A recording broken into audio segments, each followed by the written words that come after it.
Jai Hind viewers, this is Sweetie Bhatnagar. Today we are going to talk about Independence Day because Independence Day is round the corner.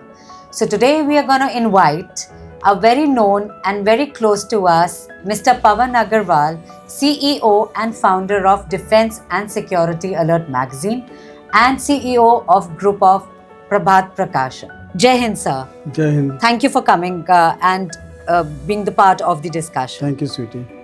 Although everyone knows what is Independence Day, how we celebrate the Independence Day, but there is not much to know what is Independence Day, what is our national flag, what are the colors that is represented on our national flag.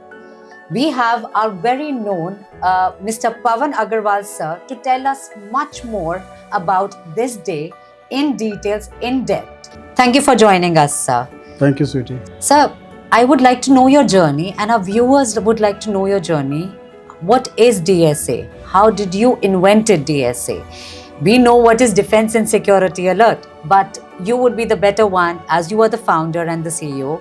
What is DSA? Please tell us, sir. Sweetie, I will just speak in Hindi as well as in English. Absolutely. So as to your viewers Yes, has sir. a wider reach out. Yes, sir. DSA is a magazine which caters to the policies Okay. and the decisions Okay. and what all is happening in defense, security and world affairs, which is not restricted only to India.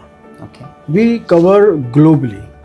Whatever is happening in Syria, what is happening in Russia and Ukraine war, what is happening between Israel and America and Iran, and how it is badly affected the whole of the world. So we cover everything related to defense, security and world affairs. All right. And as you asked me कि इसको शुरू कैसे किया, कब शुरू किया, जी. तो ये मैं पहले भी कई बार बता चुका हूँ, बट मैं आपको फिर बताना चाहूँगा Please, कि sir. DSA शुरू की गई थी 2009 में. आपको याद होगा 2008 में जी. मुंबई में ताज होटल के ऊपर एक आतंकवादी हमला किया गया. जी, बिल्कुल. हमले पहले भी कई होते रहे, हाँ जी. लेकिन तब कभी ये विचार नहीं आया कि कोई डिफेंस सिक्योरिटी अलर्ट जैसी मैगजीन शुरू की जाए. विचार इसलिए बहुत प्रभावी हुआ because when I notice how the policy makers, the then policy makers and decision makers who were sitting in Delhi, they could not send the security forces to Mumbai for more than 12-14 hours. Yes. So they have taken it as a very casual manner. Yes. So that actually disturbed me, and then I thought that, we should have a platform where we talk about the policies and the decisions about defense, about security and the world affairs. Initially it was only restricted to India's defense, security and India's relationship with worldwide nations. But as the things emerged, we thought that we cannot restrict DSA only to India. So we crossed the borders and we started covering almost every state, almost every place which is affected due to for unknown reason. And we covered terrorism in a big way. Oh, that's great. We covered the bilateral relationships. Oh, nice. We covered defense cooperation, defense procurement, defense technology, and security concerns. So this is how we started, in a very small way. In 2009 October we started, and we'll be completing 17 in this coming October. Congratulations, sir. Thank you. So we are trying our best to, and somehow we were able to give some direction to the policy makers and decision makers which are holding the defense, security and the world affairs. So we think that whatever we have tried to do, we were able to achieve that. Oh, that's great. Great to know that, sir. Thank you. Which Independence Day, sir, India will celebrate in 2026, and what India will gain in 2026, sir? In 2026, we'll be completing 79 years. Oh. And we will be entering on the 15th of August into the 80th independence year. Yes. So many people get confused whether it's 79 or it's 80. Correct. Yes. So basically if we calculate it from day one when a child is born Yes. and when it completes 1 year, we celebrate first year of his birthday. Yes. Similarly, in 1947, we got the independence from Britishers. Okay. So till now, 26, when we talk about in 2026, so we'll be completing 79 Okay. and we'll be entering into 80th independence year, All independent year. All right. That's great, sir. All right. So we would also like to know the difference between the Republic Day and the Independence Day, because the young viewers, they confuse. They know the date, but they confuse what is Republic Day and what is Independence Day. Please enlighten us, sir, please. Actually, there's a lot much difference between Independence Day and the Republic Day. Majority of the people, they celebrate both without knowing. This is an Independence Day or a Republic Day. Yes. Independence Day is the day जिस दिन हमें आज़ादी मिली Britishers से. Okay. और Republic day जब हमारा संविधान लागू हुआ देश में, जी. तो उसके उपलक्ष्य में हम लोग रिपब्लिक डे मनाते हैं. जो परेड निकलती है जी. वो रिपब्लिक डे पर निकलती है. 26 जनवरी जिसको बोलते हैं वो रिपब्लिक डे है, गणतंत्र दिवस. जब हम बोलते हैं गणतंत्र दिवस, तो गण मतलब पूरा देश. Okay. और तंत्र जो है वो हमारा कॉन्स्टिट्यूशन है, क्योंकि कॉन्स्टिट्यूशन से ही पूरा देश चलता है. Right, sir. तो उसके उपलक्ष्य में हम लोग मनाते हैं गणतंत्र दिवस. और स्वतंत्रता दिवस हम मनाते हैं इंडिपेंडेंस डे, जिस दिन हम लोग आज़ाद हुए. Right, sir. वो स्वतंत्रता दिवस है, इंडिपेंडेंस डे है और वो रिपब्लिक डे है. This is the basic difference. Thank you sir, thank you so much. Sir, जो हमारा नेशनल फ्लैग है, तिरंगा है, उसमें हमारे व्यूअर्स को या यंग जनरेशन को ये पता है कि 3 कलर्स हैं, उसमें अशोक चक्र है, ब्लू कलर का है, तो हमें बेसिक नॉलेज है. अगर ये एग्जैक्टली ये क्या होता है, क्यों ये 3 कलर ही चूज़ किए गए हैं, ये क्यों चक्र बनाया है, तो आप इसके बारे में हमें और हमारे व्यूअर्स को थोड़ा और बताएं प्लीज़. बहुत अच्छा क्वेश्चन है आपका स्वीटी. देखिए, फ्लैग में जो हमारे 3 कलर्स हैं वो 3 डिफरेंट चीज़ों को रिप्रेजेंट करते हैं. जी सर. इसको कई बार मिसइंटरप्रेट भी किया जाता है, तो वो उसके बारे में मैं चर्चा नहीं करूँगा, लेकिन जो वास्तविकता है मैं उसके बारे में आपको बताऊँगा. सबसे पहला कलर है हमारा ऑरेंज, केसरिया. केसरिया कलर जो है वो आन बान शान इसको प्रदर्शित करता है. ओके. वाइट कलर जो है, सफ़ेद कलर, श्वेत जिसको है हम कहते हैं, वो शांति का प्रतीक है. जी. भारत एक शांति प्रिय देश है. जी. भारत ने हमेशा शांति का परचम फहराया है. आज तक के इतिहास में भारत ने कभी किसी पर अटैक नहीं किया है. तो ये सबसे बड़ी बात है कि हम लोग शांति में विश्वास रखते हैं. Correct sir. हरा कलर जो है, ग्रीन, वो प्रगति का प्रतीक है, प्रोग्रेस का. जी.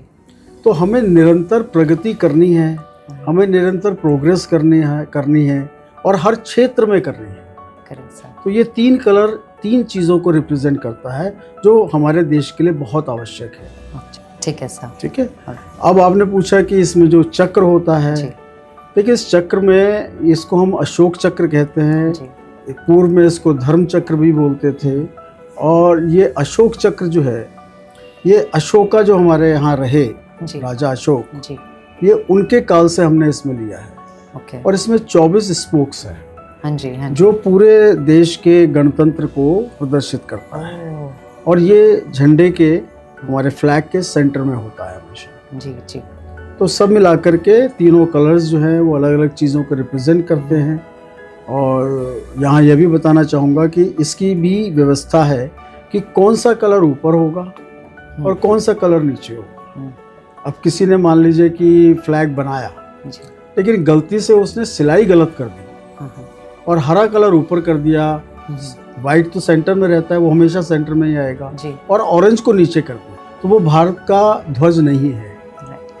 भारत का ध्वज जो है, ये सबको मालूम होना चाहिए कि सबसे ऊपर ऑरेंज, उसके बाद वाइट, उसके बाद ग्रीन, और इन तीनों के सेंटर में अशोक चक्र होगा और इसमें 24 स्पोक्स होंगी. तो ये 24 स्पोक्स जो है, ये हमारे पूरी जनसंख्या को, पूरे गणतंत्र को, पूरे जनतंत्र को प्रदर्शित करता है. So this is Nice what is information, about flag.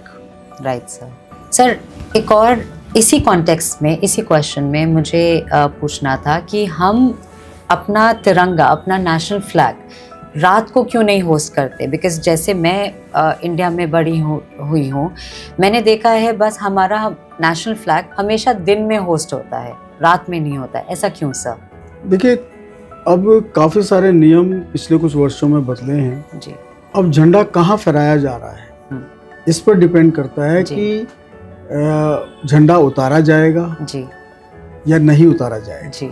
मान लीजिए किसी ऑफिस में अगर एक झंडा लगाया गया है तो वो 24 घंटे वो ध्वज लगा रहता है. Correct sir. बट अगर किसी सरकारी इमारत पर, राष्ट्रपति भवन में, गवर्नर हाउस में, चीफ मिनिस्टर हाउस में या प्राइम मिनिस्टर हाउस में यदि ये झंडा लगाया गया है जी. तो मॉर्निंग में उसको चढ़ाया जाता है, यानी ध्वजारोहण किया जाता है, और शाम को उसको उतारा जाता है. ये तिरंगे के प्रति सम्मान है. क्योंकि जितने पॉलिसी मेकर्स हैं, डिसीजन मेकर्स हैं, वो जहाँ बैठते हैं जी. उनके घरों की बात नहीं कर रहा हूँ, उनके ऑफिस के अंदर. जी सर. तो ऑफिस बंद होने का समय है जी. तो उस समय ध्वज को नीचे कर दिया जाता है. ओह, जब ऑफिस चालू होता है सुबह तो ध्वज पूरा ध्वजारोहण किया जाता है. Correct, correct. लेकिन यदि ये हमारा ध्वज, हमारा तिरंगा किसी प्राइवेट बिल्डिंग पर लगा है जी.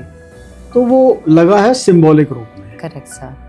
उसका रोजाना उसका ध्वजारोहण नहीं किया जाता है, जी. इसलिए उसको रोजाना उतारा भी नहीं जाता है. ओके. ये फर्क है दोनों में. All right, sir. Ji. Thank you, sir. Sir, also let us know the national flag. Though nowadays, if we talk about 2026, the national flag can be made in plastic, can be made in any other cloth material, right? But what is the ideal material or the cloth we should use for the national flag, and what is the ratio, sir? Okay. See, national flag earlier used to be only of khadi. Khadi. Oh, okay. And that too khadi of hand woven. Oh, okay. It's not like any machine has woved in Okay. and then a flag has been made. It has to be of khadi, that to Okay. be hand woven. Okay. It was earlier. Okay. But I guess few years back, you know, there was some litigation and something was there in the Supreme Court. And then Supreme Court has decided new norms for the flag. That flag can be made of khadi, Okay. preferably. Okay. But even if it is not of khadi, if it is of any other normal textile, it can be used as a national flag. Okay. Even we see nowadays that national flag has been, you might have seen on the roads Yes. that kids are flying, you know, small flags made of Yes. plastic. Correct. Correct. So that is also there. And your next question was that what is the ratio? Yes, sir. The ratio is 3:2. Okay. It has to be 3 feet like this. Then it has to be 2 feet like this. Height should be 2 feet. So whatever the material you are using, or whatever the size, suppose if it is a 3 inch, then it has to be 2 inch. Oh. So that's the ratio decided by government. So that is the concept by the government that has decided कि कितना ratio होना No, चाहिए. it is mentioned in our constitution as well. Oh, all right. The ratio has to be 3:2. All right. And if it is a 3 feet, you know, breadth is 3 feet, the height has to be 2 feet. Oh, all right. Similarly, if it is 3 inches, then it has to be 2 inches. Okay. And all the 3 colors should be there, and the Ashok Chakra should be there in the center. Okay. So this is what is about the clothing and all. All right, sir. Thank you. So also I would like to know, as a youngster, like the people that we see are young kids, what they do on the Independence Day or the Republic Day, if I talk about, they put the flag on their, the cars, their vehicles. They try to put it onto their houses. Is it right thing to do it? I mean, as you know better, laws and the constitution. So is it the right thing that they can place our national flag on their cars, on the front of the car, or they can just put it in front of their house? Is it legal, sir? Are they allowed to do that? See, actually, it is all concerned to the dignity of our national flag. Absolutely. Yes. Right? Yes. When it comes to the dignity of anything, Mhm. there has to be certain norms. Correct. Now, we as an Indians, Mhm. we have to understand that what is the importance of the national flag. Right. People put it anywhere in any way. Absolutely. I've been seeing that, So sir, that should nowadays. not be happening. Yes. Yes. The national flag has the highest dignity in our country. Right. Yes. And I'm so sorry to see, which you might have also seen, people are keeping a flag on their bicycle, on their Yes. motorbike, Yes, on sir. their car, Yes. on their front bonnet and all. Yes. So this is not the dignity Yes. which you are extending Mhm. towards your national flag. Correct. We all 140 crores Oh. Indians Mhm. are because of this flag. Absolutely, sir. Rightly said. You know, if I tell you a basic fact which every Indian must know, when a Fauji or a Sainik Mhm. sacrifices his life at the border Mhm. for us, safeguarding 140 crores people Absolutely. of the country, and if he or she sacrifices his life in the interest of the national security, Mhm. his body comes back wrapped in this national flag. Yes. Now, this is the importance Mhm. that every Indian must know and must honor it. Yes. It's not that you have been allowed to put the flag anywhere. Mhm. I mean, people have making fun of national flag, Yes. which is not right. That's the reason I wanted to ask and make the viewers also understand what is the importance of our national flag represent. See, it's not only about the national flag. It's also people should understand the importance of independence. Yes. If somebody is captive in a room, Mhm. without sunlight, without food, without water, how many days he can survive? Right. So people who have born in the last 80 years, Mhm. including you and me, Yes. and the youngsters, so-called Gen Zs, they're hosting a flag in their hand during their agitations. That's okay, Yes. fine. You're showing your nationality, Mhm. your patriotism. Yes. But are you really aware about the importance of this flag which you're holding in your hands? Yes. Are you aware about how efforts have been done and what struggle our forefathers have seen Mhm. and how they have sacrificed Mhm. to get this independence? Right. Every Indian, Mhm. in spite of any caste, color, creed, anything, everybody has to understand the independence की importance क्या है, Correct, sir. National flag की importance क्या है, Correct, sir. हमारा जो national anthem है उसकी importance क्या है. Absolutely. I've seen people, that somewhere in anywhere, in any function also I've seen that national anthem has been played Mhm. and people are sitting, Yes. they're talking, Yes. they're looking at their mobiles. What is all this? This is the deterioration of our national culture. This is not India's culture. India is known for its high culture, values. Right. So in 80 years, the youngsters who have not seen that struggle, who have not seen the participation of the kids at that time, Mhm. I can give you n number of examples. Kids from the age group of 12 to 16, they have also contributed in the freedom struggle. Oh, that's great. The girls have contributed, the females have contributed. They have not seen. Yes. It's so unfortunate that, okay, now you got birth in the, say, 90s. So how would you know about it? Absolutely. So you have to learn and you have to understand Right. to honor someone. Mhm. You know your father, you know your mother, so you honor them as a mother, as a father. Yes. So similarly, every Indian has to know this. What is the importance of Independence Day and what struggle has been done by our forefathers Yes. to get us independence from Britishers. Right, sir. So I'm sorry, I just went into flow of telling you. No, absolutely, sir. It's Actually, there are a lot of people, even I am understanding, there's so much sacrifice that, the soldiers, the army personnel have done for us. But that young generation, they are, even the person from our age, they do not know what are the sacrifice, what they are doing. We are just sitting at home and we're not aware what they have done for us. Thank you for sharing the information, sir. And not only this, I will also add one more thing. Yes, please, sir. The struggle is not over.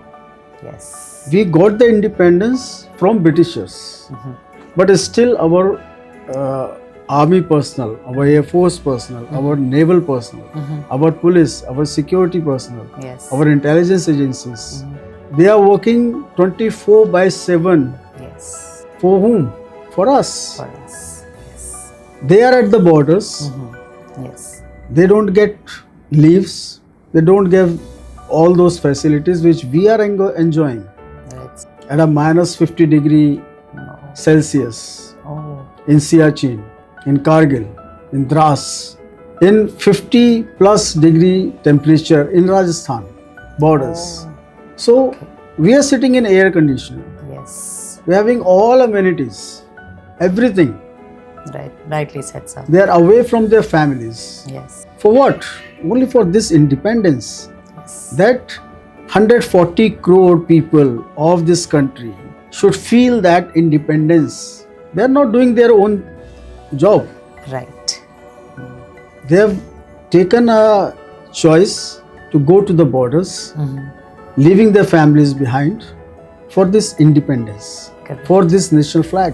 So every Indian has to understand, and especially the youngsters, because they are the future of the country. Correct. Whatever the profession you are, whatever your education background may be, Right. but there are certain norms which every Indian must understand, that independence doesn't come free. We listen so many things getting freebies in various manner. Right. Independence never came free. We have sacrificed a big way. Then we got this independence. Absolutely. So this is all what I think your viewers must understand, and even if few thousands of your viewers understand the importance of national flag and the independence, I think our discussion would be very fruitful. Fruitful. Absolutely. Rightly Yeah. said, sir. Thank you. Sir आप ये बताएं, हम national flag half मास्ट कब कर सकते हैं? देखिए, half मास्ट जो है वो किसी विशेष कारण से किया जाता है जी. और सरकार द्वारा उसकी आधिकारिक घोषणा की जाती है, जी. और ऐसा तभी होता है जब हमारे देश के किसी पूर्व राष्ट्रपति या किसी पूर्व प्रधानमंत्री का देहांत होता है, जी. या कोई सिटिंग किसी वरिष्ठ व्यक्ति का देहांत होता है, तो ऐसी परिस्थिति में वो 1 दिन या 3 दिन के लिए राष्ट्रध्वज को झुकाया जाता है। ऐसा भी होता है कि हमारे किसी मित्र राष्ट्राध्यक्ष का देहांत यदि सर्विंग सिचुएशन में अगर वो हैं जी सर. और उनका देहांत हो जाता है, तो क्योंकि वो हमारे मित्र है, मित्र देश है, तो उनके देहांत के कारण से भारत के सभी ध्वज जो होते हैं जी. सरकारी इमारतों पर वो हाफ मस्ट किए जाते हैं, और उसके लिए सरकार द्वारा घोषणा की जाती है। ओके. केवल ऐसी परिस्थिति में हाफ मास्ट किया जाता है, जी अदरवाइज नहीं।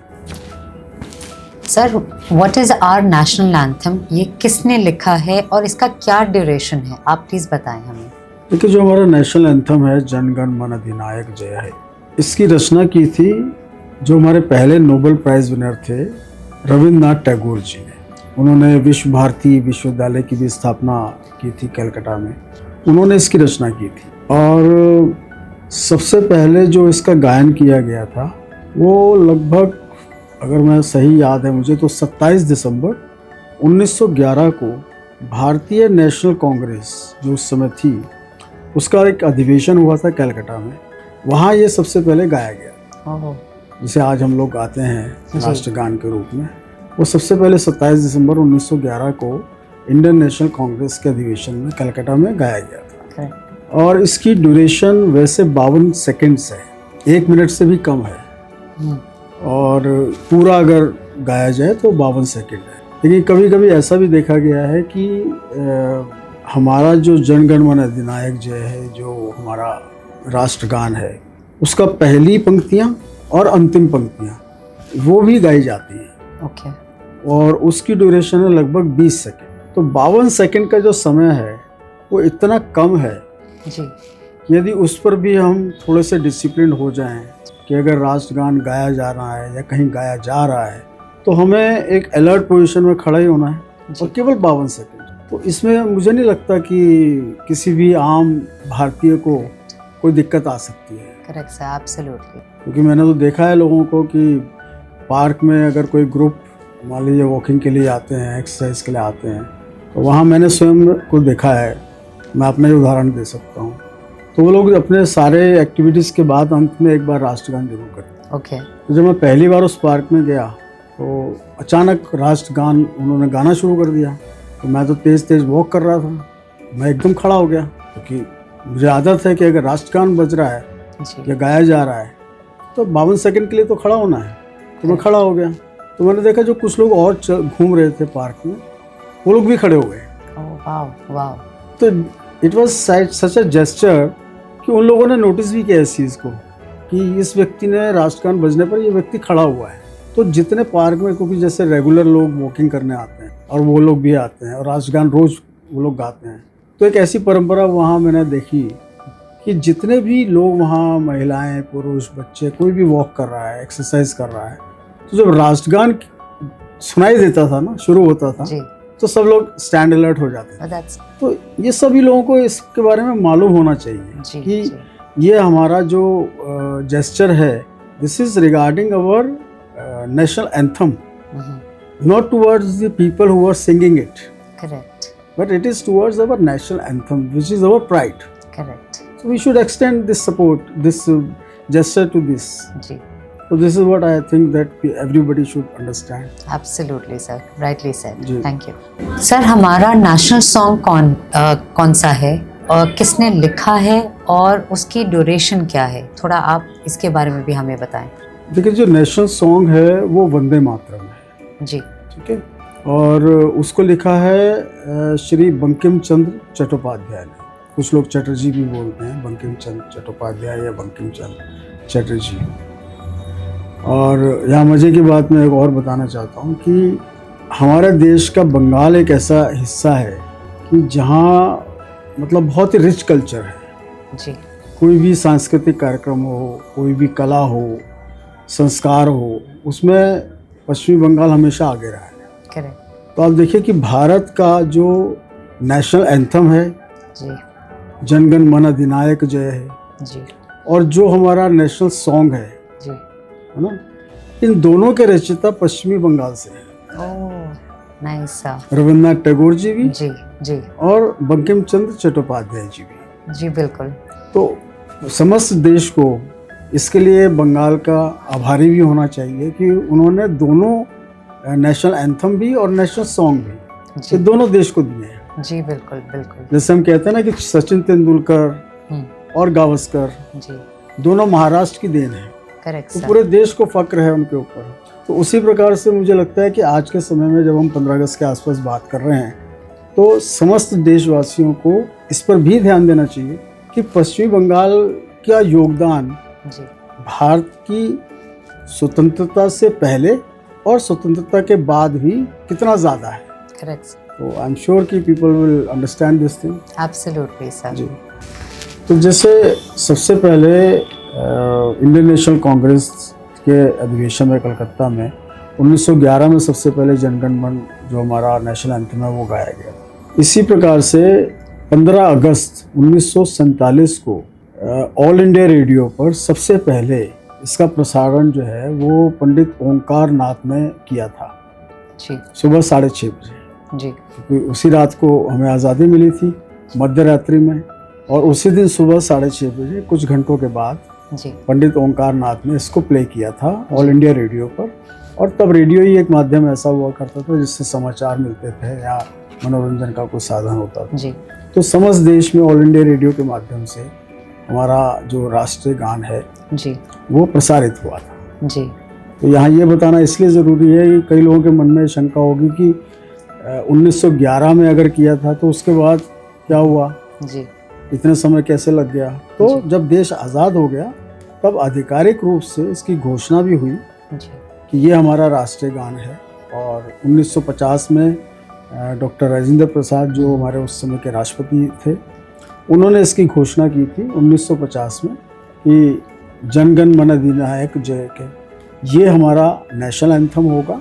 और तभी उन्होंने 1950 में ही वंदे मातरम को हमारा राष्ट्रीय सॉन्ग मतलब नेशनल सॉन्ग घोषित किया। करेक्ट। और अभी आपको शायद ध्यान हो कि इसी वर्ष जुलाई में पार्लियामेंट में एक बिल पास हुआ है वंदे मातरम के ऊपर। और उस बिल का मतलब सीधा सीधा ये है कि जिस प्रकार से राष्ट्रीय गान जो है हमारा राष्ट्रगान जनगण मन अधिनायक जय है, उसकी गरिमा बहुत आवश्यक है जी उसके साथ किसी प्रकार का असम्मान प्रदर्शित नहीं कर सकता कोई भी भारतीय। इसी प्रकार से वंदे मातरम का भी उतना ही सम्मान जी सभी भारतीयों को देना पड़ेगा। करेक्ट। और यहाँ यह भी बता दूं कि इस बिल के अनुसार अब किसी भी कार्यक्रम में कोई भी आयोजन होगा सरकारी, तो उसमें पहले वंदे मातरम गाया जाएगा और जब कार्यक्रम का समापन होगा तो जनगण मन अधिनायक हमारा जो राष्ट्रगान है वो गाया जाएगा। और इन दोनों ही राष्ट्रगान और राष्ट्रीय गीत, इन दोनों का ही अपमान करने के ऊपर कोई पाया जाता है तो उसके लिए दंड का प्रावधान इस बिल में किया गया है। यानी हमारा जो राष्ट्रगान है और हमारा जो राष्ट्रीय गीत है, दोनों ही हमारे लिए बहुत ज़्यादा इम्पोर्टेंट हैं। और इसके लिए बिल पारित हो चुका है पार्लियामेंट में इसी जुलाई 2026 में। तो बहुत दर्शकों को शायद ये नहीं मालूम होगा, उनकी जानकारी के लिए बताना ज़रूरी है कि अब आपको राष्ट्रगान के साथ साथ राष्ट्रीय गीत की भी गरिमा को बना के रखना है। अब तक केवल राष्ट्रगान की गरिमा बनानी थी, लेकिन अब राष्ट्रीय गीत की भी गरिमा आपको बनानी है। और छोटे बच्चों के लिए खासकर, उनको वंदे मातरम अभी याद नहीं होगा और शायद सुना भी नहीं होगा। तो मेरा अनुरोध है सभी माता पिताओं से कि बच्चों को राष्ट्रगान के साथ साथ राष्ट्रीय गीत के बारे में भी बताया जाए। और यदि आपके पास नहीं है तो कहीं से कोई पुस्तक आप खरीद सकते हैं या नेट से निकाल सकते हैं, ताकि माता पिता को स्वयं को भी मालूम हो और वो बच्चों को भी प्रेरित करें कि उनको राष्ट्रगान के साथ साथ राष्ट्रीय गीत के बारे में भी जानकारी होनी चाहिए। और ये थोड़ा सा बड़ा है राष्ट्रीय गीत, ये लगभग 3 मिनट 10 सेकंड का है, जबकि हमारा जो राष्ट्रगान है वो मात्र 52 सेकंड का है। तो इसको याद करने में थोड़ी कठिनाई हो सकती है, बट ग्रेजुअली अगर हम करेंगे जी तो इसको भी हम याद कर सकते हैं। सर, क्या नेशनल सॉन्ग या नेशनल एंथम का कोई ट्रेडिशन है रिस्पेक्ट करना, या हम ऐसे ही बस सुने आ रहे हैं कि ये चलता है हमारे इंडिया में? नहीं, ऐसा नहीं है। देखिए, ये पूरा देश कॉन्स्टिट्यूशन यानी संविधान के आधार पर चल रहा है जी। और किसी भी चाहे वो राष्ट्रगान की बात करें, राष्ट्रीय गीत की बात करें या आप राष्ट्रीय ध्वज की बात करें, इनका मान सम्मान करना प्रत्येक भारतीय की ड्यूटी है। कॉन्स्टिट्यूशन ने सभी भारतीयों को बहुत सारे राइट्स दिए, जिसमें मान लीजिए मैं अगर कहना चाहूँ फ्रीडम ऑफ स्पीच, आप किसी को कुछ भी कह सकते हैं, यू हैव अ फ्रीडम। जी सर। फ्रीडम ऑफ राइटिंग, आप किसी के बारे में कुछ भी लिख सकते हैं। जी सर। तो ये तो हमारे राइट्स मान लीजिए। अगर इसके अलावा बहुत सारे राइट्स हमको मिले, but there are certain duties as well. How will I perform those duties? How are you performing those duties? How others are performing their duties? Are we aware? Because first and foremost important thing is that every citizen must know the rights, but equally every citizen must know that what are his duties. Absolutely sir. अभी हमारे society में disparity हो रही है जी। हम लोग rights की बात तो करते हैं, but we are nobody is talking about the duties. कि हमारी ड्यूटीज है। तो किसी भी राष्ट्रगान, राष्ट्रीय गीत, राष्ट्रीय चिन्ह, कॉन्स्टिट्यूशन का एक आर्टिकल है, आर्टिकल 51A, उसके अनुसार प्रत्येक भारतीय की यह ड्यूटी है कि वह राष्ट्रीय ध्वज का सम्मान करे, राष्ट्रगान का सम्मान करे, राष्ट्रीय गीत का सम्मान करे। जी। ये उसकी ड्यूटी है। और आपके चैनल के माध्यम से मैं ये लोगों को याद भी दिलाना चाहता हूँ कि राइट्स के साथ हमें अपनी ड्यूटीज़ पर भी उतना ही ध्यान देना चाहिए जितना ध्यान हम लोग अपने राइट्स पर करते हैं। केवल राइट्स पर हम लोग ध्यान रखें और ड्यूटीज़ को अनदेखा करें, जी, ये कहीं जाकर के हमारे लिए ही घातक हो सकता है। तो ऐसा नहीं है कि ये ट्रेडिशन है, it's a binding duty as per the constitution. और मैं फिर दोबारा बताना चाहता हूँ, आर्टिकल 51A, कुछ लोग जानना चाहें तो कॉन्स्टिट्यूशन जी, अगर पढ़ लें, उसमें 51A में दिया हुआ है जी, कि प्रत्येक भारतीय की ये ड्यूटी है हम्म, वो इनका सम्मान करे। जी सर, जी जी, thank you so much sir इतना समझाने के लिए हमें, जी क्योंकि बहुत सी ऐसी चीज़ें हैं जो अभी भी यंग जनरेशन या अपकमिंग जनरेशन, यंग यूथ, उनको नहीं पता। जो आपने हमें बताया है, आई थिंक हमारे व्यूअर्स और हमें भी बहुत बेनिफिशियल होने वाला है। Thank you so much sir, thank you. Thank you Sweety.